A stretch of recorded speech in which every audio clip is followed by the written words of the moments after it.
Hi, I'm Alexis Campbell, and I'm doing my country report on Russia.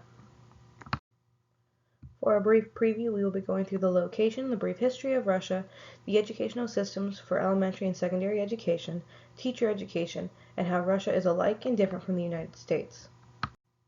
Russia is located in both Europe and Asia. The Ural Mountains are considered a separation of the two continents. On the Asian border of Russia, it is placed on the south by Kazakhstan, Mongolia, and China, with an extremely short border shared with the tip of North Korea. Starting off in the Russian brief history, 1549, Ivan the Terrible becomes the first Russian emperor in Russia, changing the name of Duchy Moscow into Russia. 1551 to 1700, Russia stretches into three continents, Europe, Asia, and North America. In 1914, Russia would join the Allied powers versus the Central Powers in World War I. From 1922 to 1991, there was a Russian Revolution that took place in 1917, leading to the end of the Russian imperial rule and resulting in the Russian Soviet Federal Socialist Republic. Another would also break out and end in 1923, creating the Union of the Soviet Socialist Republics. Joseph Stalin would take power in 1924, changing a peasant society into a military-industrial power that we know today. 1939, World War II would break out. However, Russia was in a non-aggression agreement with Nazi Germany, leading to the invasion of eastern regions of Poland, followed by the 1741 when Germany launched the Operation Barbarossa against the Soviet Union, causing Russia to join the Allies during the World War against Germany. In 1945, after the fall of the Berlin Soviet troops, Hitler's death, and the surrender of Japan in the following May, the war was over.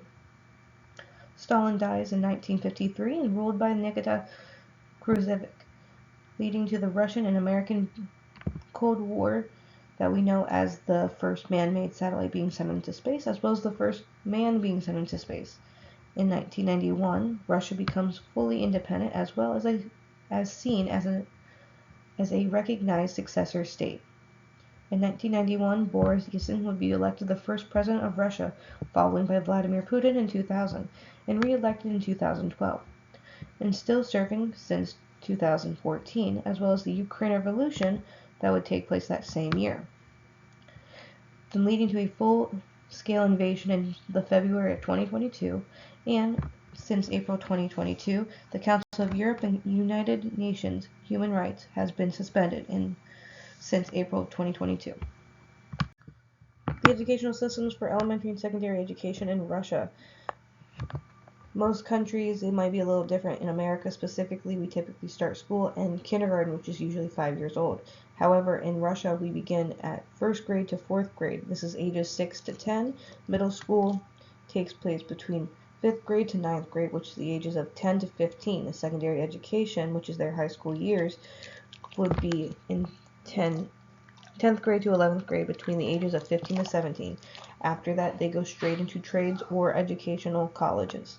This leads to the names of the different degrees. I am not going to try to say them here, but the pronunciation as well as the American meaning is there posted for you to see that there is bachelor's, master's, doctorates, and a follow-up doctorate that's considered higher than the previous doctorate. For teacher education in Russia, it's a little bit different than what we have in the United States. Specifically in Russia, for teachers that are going into primary or preschool, it'll typically take them about 2 to 4 years, typically 2 years at most, because they will go to a trade school. Typically for educational teachers, they will go to trades, universities, or special colleges.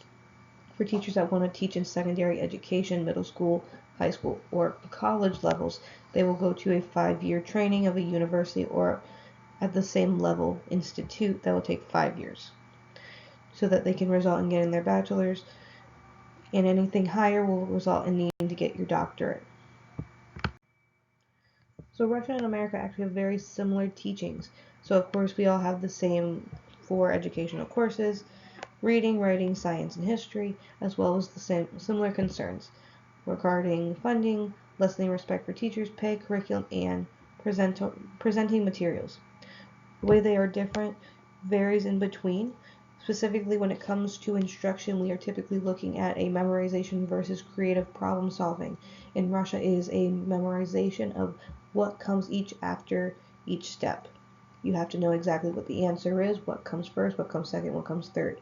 While in America, it's finding the why behind the factors. For the organization of schools, of course, we've talked about this a little bit. When we go to school, we do a kindergarten through 12th grade, whereas Russia goes first into first grade and only does up to about 10 or 11 grades. They also have 3 specific different kinds of schools. One is called a gymnasium, which is a humanities and language specialized schooling, as well as a lyceum, which focuses on the math and science.